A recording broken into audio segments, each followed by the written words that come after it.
Hello, this is the BenBinFro Thought for the Day for Wednesday the 1st of February.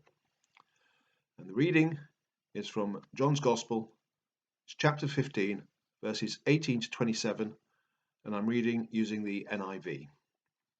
And the reading is entitled, "The World Hates the Disciples," and is basically Jesus talking to his disciples. If the world hates you, keep in mind that it hated me first. If you belong to the world, it would love you as its own. As it is, you do not belong to the world, but I have chosen you out of the world.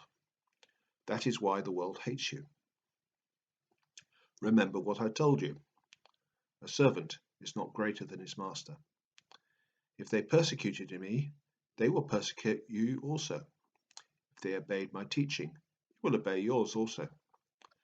They would treat you this way because of my name, for they do not know the one who sent me.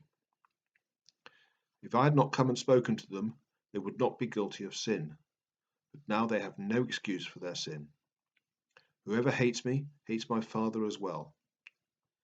If I had not done among them the works no one else did, they would not be guilty of sin. As it is, they have seen, and yet they have hated both me and my Father. But this is to fulfill what is written in their law. They hated me without reason. When the Advocate comes, whom I will send to you from the Father, the Spirit of truth who goes out from the Father, he will testify about me. And you also must testify, for you have been with me from the beginning. Well, there's a lot to unpack here, but I want to concentrate on the first half of the passage. The passage starts with Jesus telling his disciples the world hates them and will continue to hate them as long as they follow Jesus.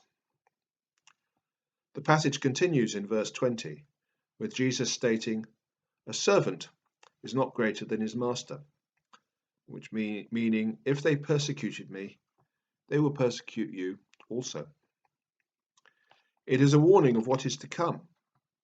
If they preach the word of Jesus, there will be pushback. And there certainly was. The original 11 disciples were all persecuted, and indeed, all but one were killed for their faith. This in many ways is no different today, with about 80% of all religious persecution in the world directed at Christians. An interesting and horrific statistic is more Christians have been killed because of their faith in the last 100 years than in the previous 1900. Verse 22 is interesting in relation to today's world. If I had not come and spoken to them, they would have no sin, but now they have no excuse for their sin.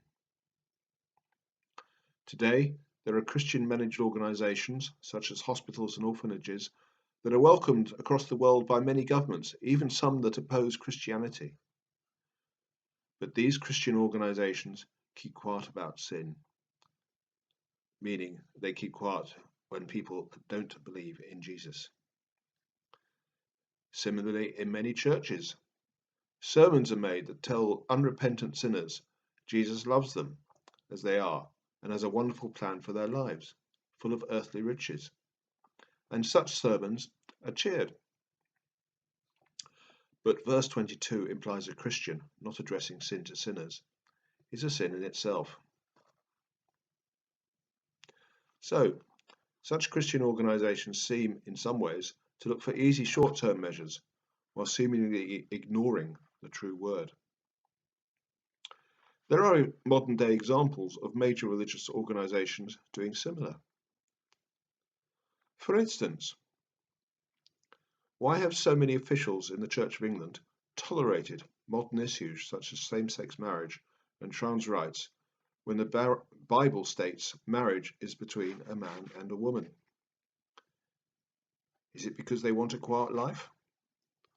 Or is it because they think the Bible needs updating? And is that a correct Christian viewpoint? Or is it a sin? What would happen to them if they did not follow such secular trends? Are they frightened of being persecuted? Is being persecuted worse than sinning? So, to summarize, following Jesus is tough. It means you have to go against the crowd at times and take the flak for not following popular trends. There is pushback, and in some cases that pushback can be violent, but the rewards come later. Well, that concludes my thought for the day.